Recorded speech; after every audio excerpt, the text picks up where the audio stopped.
Part 3. Welcome back, lovers of God. This is part 3 of the anointed lunatic. If you haven't watched parts 1 and 2, I encourage you to do so before continuing, as they provide important context for the story ahead. May this story bless you, challenge you, and draw you closer to God. Now, let's continue. Logan Madhu immediately rushed Ivy Parker to the hospital. Hours later, after doctors had sedated her, he called Olivia. Olivia answered on the second ring. She already knew why he was calling. But she forced shock into her voice. "Logan, what did you say happened to my daughter?" she cried. "I don't know, Ma," Logan replied helplessly. "I honestly don't know." "Which hospital?" Olivia asked. "Theo's teaching hospital." "I am coming." "My only child," she wailed. "My enemies have finally succeeded." Within the next few days, the psychiatrists and their team did everything they could. Nothing worked. Medication, observation, therapy, sedation. Nothing produced any meaningful improvement. Throughout the process, Olivia repeatedly insisted that the problem was beyond medical science. "This is not a doctor's case," she kept saying. Logan listened. And thought. Ivy had suffered a sudden psychotic breakdown. But what had caused it? Then another thought troubled him. Veda had also suffered a psychotic breakdown. 2 women in his life. 2 cases of severe mental illness.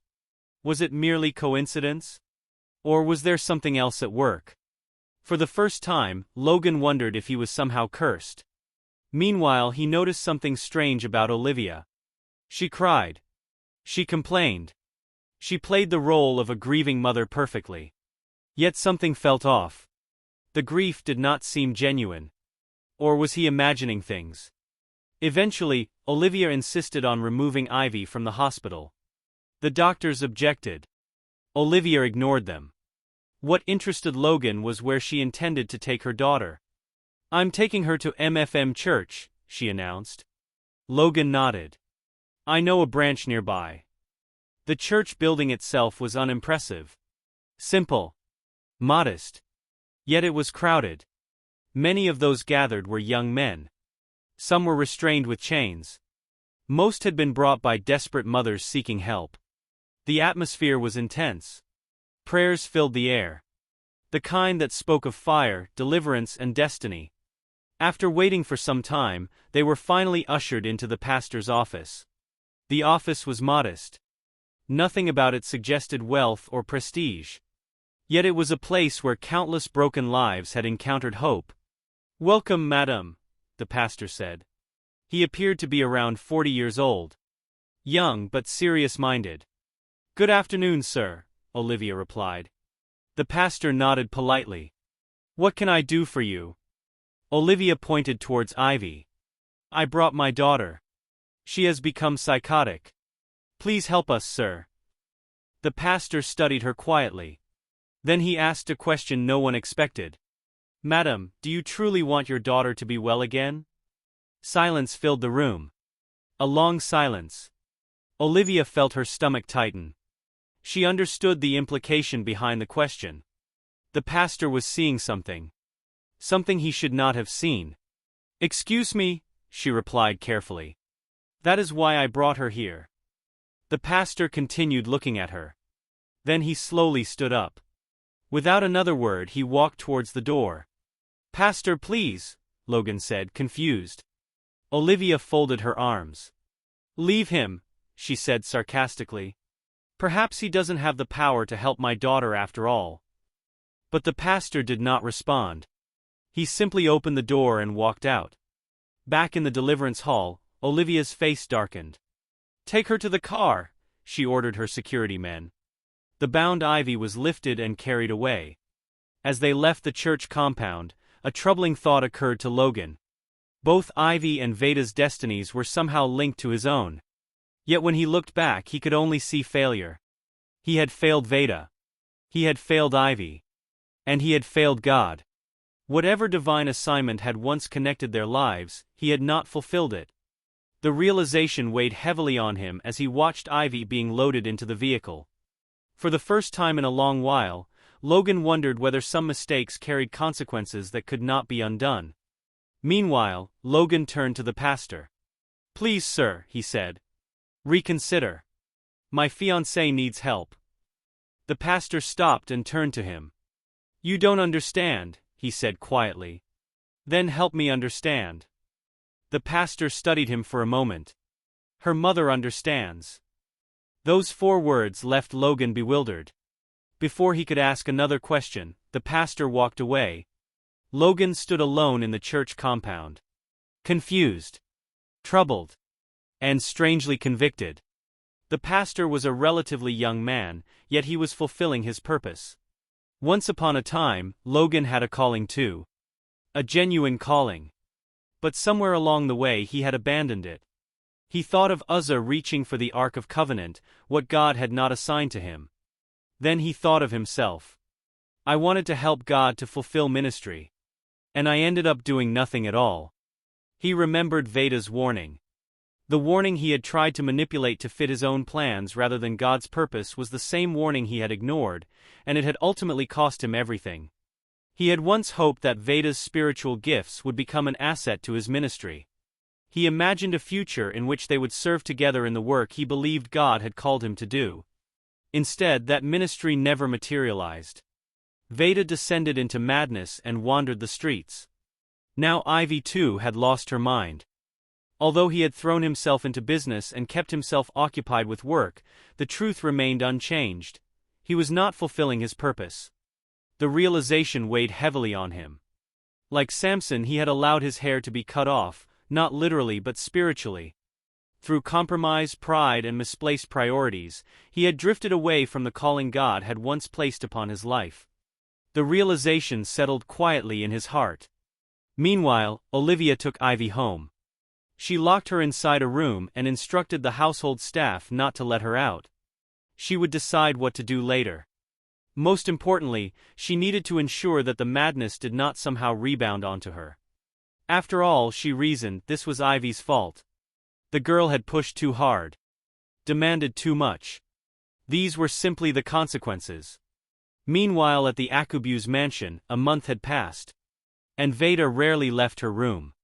The only exception was church. Every Sunday service. Every prayer meeting. Every opportunity to stand before God. She attended them all. She had learned her lesson. No sin was worth being separated from God. No failure was worth hiding from His mercy. Her greatest mistake had been pride. She had once believed she was too anointed to fall. Then, after falling, she had believed she was too damaged to find mercy in God.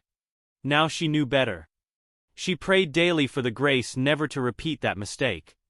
Ted Akubu's Williams watched his daughter closely. And worried. He had suggested psychotherapy more than once. Veda refused every time. She insisted that she needed time with God before anything else. Jose, meanwhile, tried very hard not to pry. But curiosity was becoming unbearable. He wanted to know how she was doing. Whether she was healing. Yet Ted revealed almost nothing about his daughter. One afternoon, after a business meeting had ended and everyone else had left, Jose remained behind.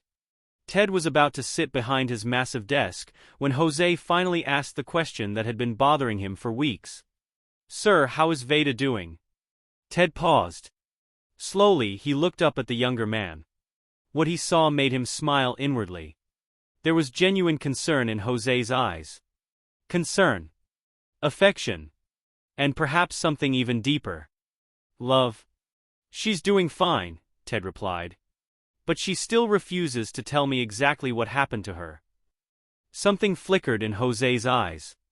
What Ted Akubu's Williams saw in Jose's eyes was a look that suggested he knew something about Veda that Ted himself did not. What could that possibly be? "You could give her a job," Jose suggested carefully. "A job?" Ted leaned back in his chair and steepled his fingers. "Jose, is there something you know about my daughter that I don't?" The question created a silence that might have been awkward for a lesser man. But Jose simply met the older man's gaze. "I think when she's ready she'll tell you herself."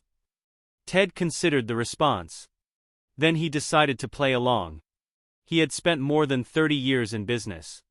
He knew how to negotiate for something even when the other party was not yet ready to sell. "You like my daughter?" For the first time, Jose shifted in his seat. But he did not answer. A smile tugged at the corner of Ted's mouth. "Come to brunch on Saturday at 1 o'clock. I'll send you my address." "Thank you, sir." Jose was surprised by how steady his voice sounded. Because inside his heart was dancing. He would see Vader again. In just a few days. Saturday arrived. A beautiful afternoon in May. Jose was welcomed at the gates and led through the magnificent estate by a uniformed servant. The mansion was even more impressive than he had imagined. Eventually they reached the poolside. Several elegant tables had been arranged around the sparkling swimming pool. Food and drinks had already been laid out. Chefs and attendants stood discreetly nearby, ready to cater to every need. Immediately, Jose realized this was not merely a brunch. It was a family gathering. Ted Akubu's Williams sat at the head of the gathering, speaking with a younger man who bore a striking resemblance to him. His son, perhaps. Nearby sat two young women who appeared to be under 20. An older woman sat among them as well. Jose assumed she was Veda's stepmother. Then he saw her. Veda. She was dressed in a simple white tank top and matching shorts. The outfit was casual. Yet she looked effortlessly beautiful. For a moment, his heart seemed to forget its duty. "Good afternoon, sir," Jose greeted as he approached. Ted looked up. "Ah, Jose. You came. Welcome." As everyone turned to look at the newcomer, Veda's eyes met his once again. And neither of them looked away immediately. Ted quickly made the introductions. "My wife, my children, and you've already met Veda." Polite greetings were exchanged. Then Ted clapped Jose lightly on the shoulder. "Socialize. I'll join you in a minute." With that, he excused himself. Jose greeted everyone courteously before making his way towards Veda. She had deliberately placed her chair some distance from the others. Space. That was what she wanted. She pretended not to notice him approaching. Unfortunately, her heart noticed. The poor thing immediately began beating faster. Who invited him? For a moment, she assumed he had come to see her father. But that theory quickly fell apart when she saw him walking directly towards her. A servant followed behind carrying a large beach umbrella to shield him from the afternoon sun. "Good afternoon, Miss Akubu's Williams." His voice was deep. Calm. Warm. The faint masculine scent of his cologne reached her, unsettling her concentration. Before she realized it, he had taken a seat beside her. Not too close. But certainly not far away. "Good afternoon, Mr. Jose I. Giesel." She nodded. "How are you doing?" The question caught her off guard. For a moment, neither of them spoke. They simply looked at each other. And what Veda saw in his eyes made her heart tighten. This man was here because of her.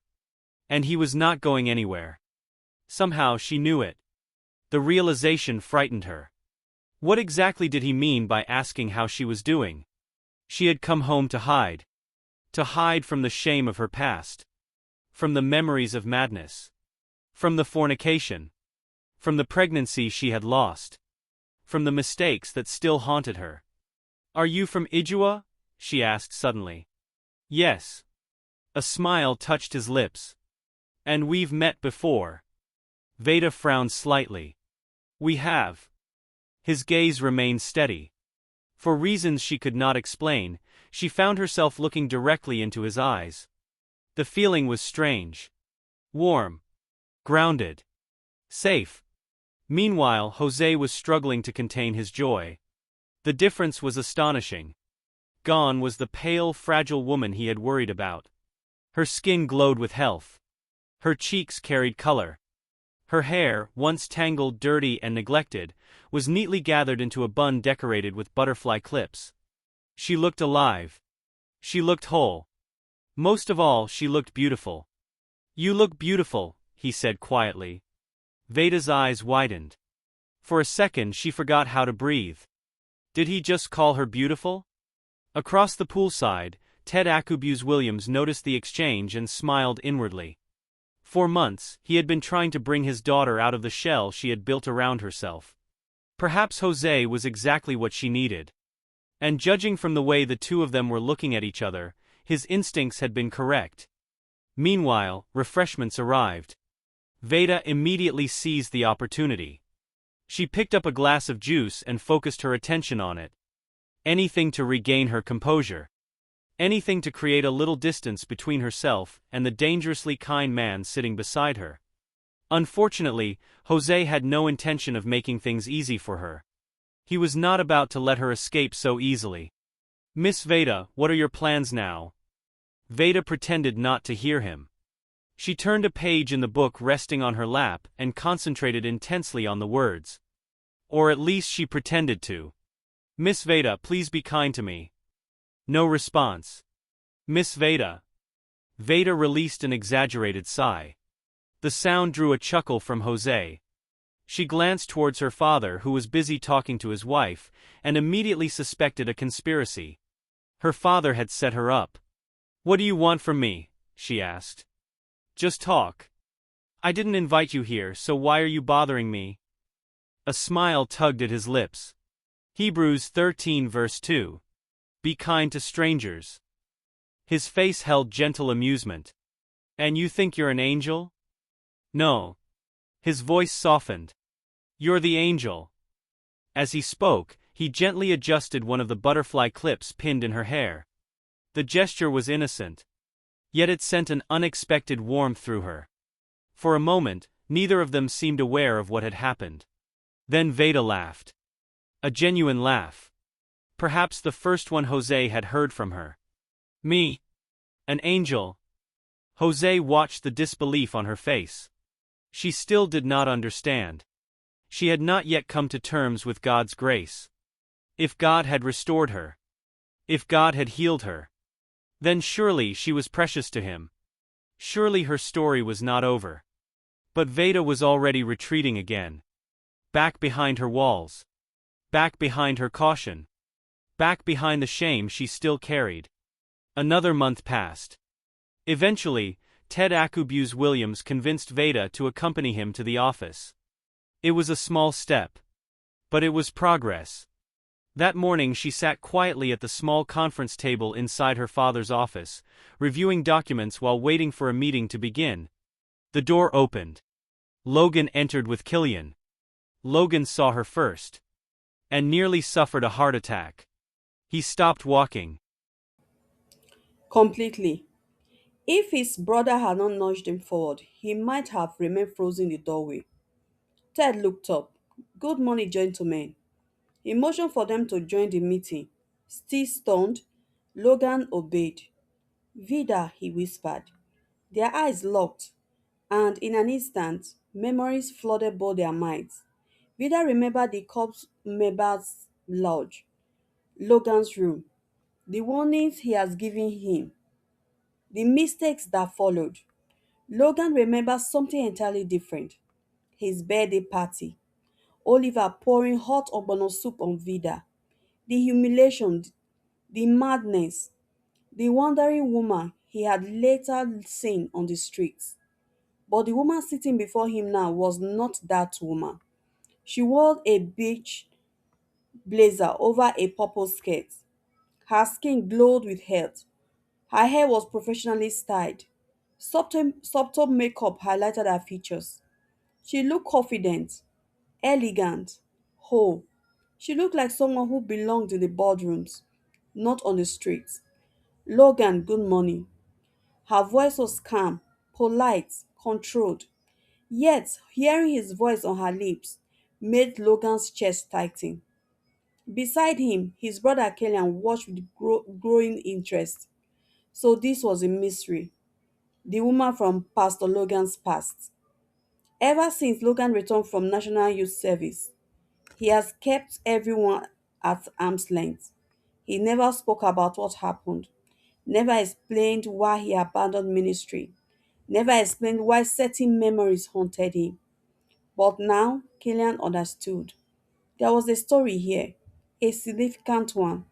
Meanwhile, Vida felt her pulse quicken, not because of affection, because of fear.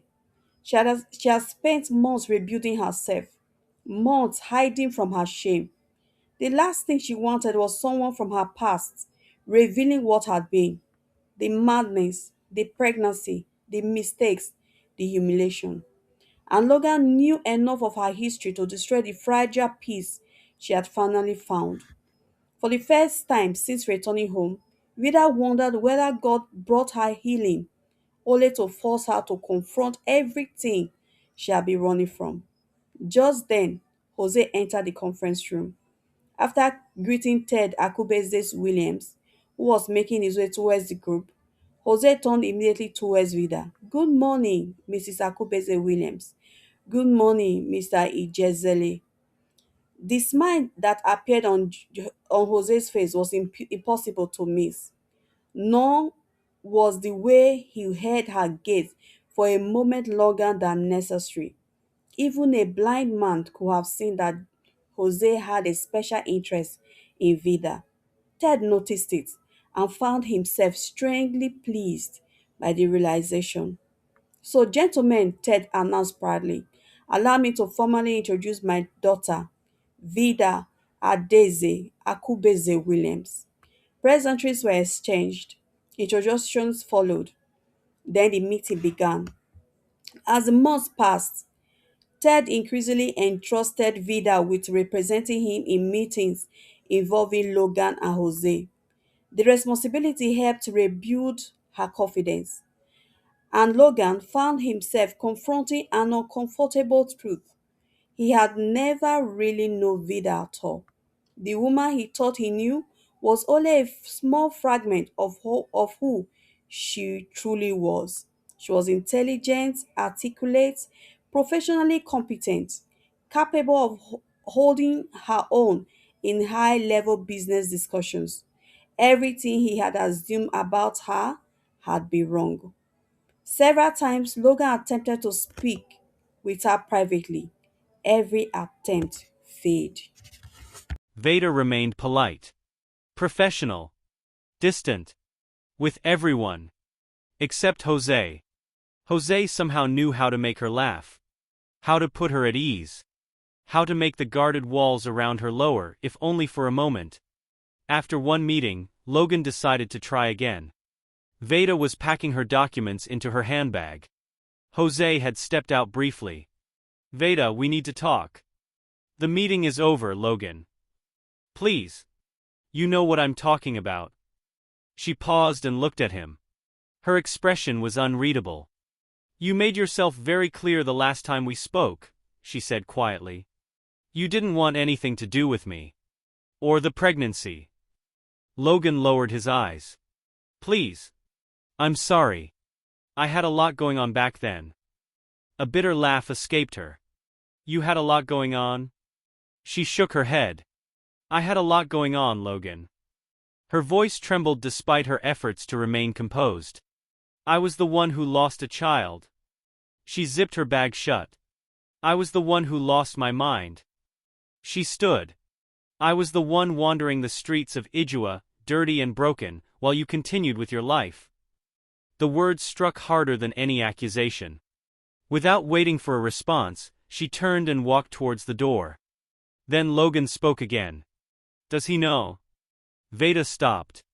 Slowly, she turned back. Does Jose know about your past? Yes. I do. The voice came from the doorway. Jose had returned. He had not intended to overhear the conversation. In fact, he had almost walked away. But something had compelled him to stay. For a moment, silence filled the room. Logan looked from Veda to Jose. Then back to Jose. Her eyebrows rose. He knows. Jose nodded. I am from Ijua. His gaze remained fixed on hers. My aunt owns the restaurant where your father found you. Veda stared at him. Before that, we met at St. Teresa's Catholic Church. The memories came flooding back. The food. The concern. The quiet kindness. This man had looked at her as though she still mattered even when he knew her past. Logan had been completely forgotten. So, Veda whispered. You knew me when I was a mad woman? Jose took a step forward. His expression did not change. I knew you when you were suffering. The answer hit her harder than she expected. You have been redeemed by the Lord, he continued gently. That is what matters to me. His voice carried neither pity nor judgment. Only certainty. Only respect. Then his expression became serious. But you need to tell your father the truth. The smile faded from Veda's face. Because deep down she knew he was right. And that conversation was the one she had been avoiding since the day she came home. Veda slowly returned to her seat and buried her face in her hands. Jose sat down beside her. Neither of them spoke for a while. Feeling irrelevant to everything that was happening, Logan quietly left. The silence settled comfortably around them. It will break his heart, she finally said. Or you're afraid of what he will think of you. Veda looked up. Jose could be annoyingly intuitive. A small smile appeared on her lips. He is your father, Jose continued gently. And he's a businessman. You don't want him hearing your story from one of his business rivals. The smile widened despite her efforts to resist. What was it about this man? He seemed to see straight through her defenses. More than that, he seemed to see her. Not the former madwoman. Not the prodigal daughter. Not the woman defined by her worst mistakes. Simply her. You make me smile too much. Jose's eyebrows lifted. That's a good thing, isn't it? Yeah. She laughed softly. It is. Then she nodded. And I've heard you. I'll try to talk to my father. Their eyes met. For a moment neither looked away. Then Jose spoke. Would you go on a date with me? Veda frowned immediately. You don't mean that. Why not? She stared at him.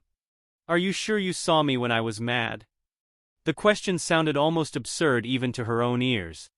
Yes. His answer came without hesitation. As a matter of fact, that's when... He stopped. Veda narrowed her eyes. When you did what? Jose released a slow breath. Then he decided there was no point retreating. I fell in love with you. The words seemed to alter the atmosphere of the room. For several seconds neither of them spoke. Veda simply stared at him. Waiting. Trying to determine whether he was serious. Finally she found her voice. Wait. She shook her head. You fell in love with a mad woman? No. The answer came firmly. Without hesitation. Without embarrassment. I saw you underneath the psychosis. His gaze never left hers. I saw the real you. The sincerity in his voice made it difficult to dismiss him. And last December something happened that changed everything for me. Veda folded her arms. I'm listening. So Jose told her. Not dramatically. Not like a preacher trying to impress someone. Simply the truth. He told her about the first time he saw her outside Fiona's restaurant. About the unusual clarity he had seen in her eyes. About the strange sense of recognition he felt. About the moment their hands touched. And the vision that followed. He embellished nothing. Added nothing. Removed nothing. When he finished, Veda remained silent. She could tell he was telling the truth. At least he believed every word he was saying. But another vision? Another man claiming divine direction? Her past had taught her caution. A lot of caution. Finally she spoke. I don't doubt your sincerity. Jose nodded. But visions can be misunderstood. She leaned back in her chair. They can be influenced by emotions, desires, assumptions, or expectations. Her expression softened.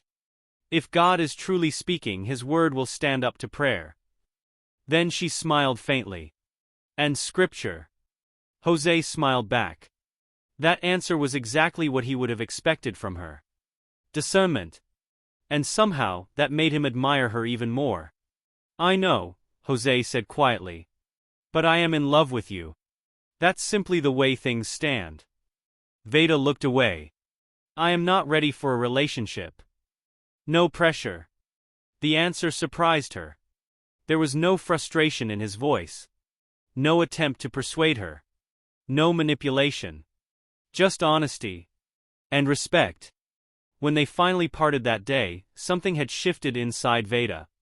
For months she had viewed herself through the lens of her failures. The fornication. The pregnancy. The madness. The humiliation. Yet someone had seen her at her lowest and still found her worthy of love. The thought unsettled her. Not because she disliked it, but because she did not know what to do with it. The more she thought about it, the more restless she became. Eventually she decided to pray about it. This is the end of part 3. Please watch out for part 4. Subscribe, like and click the notification bell to be notified of new episodes.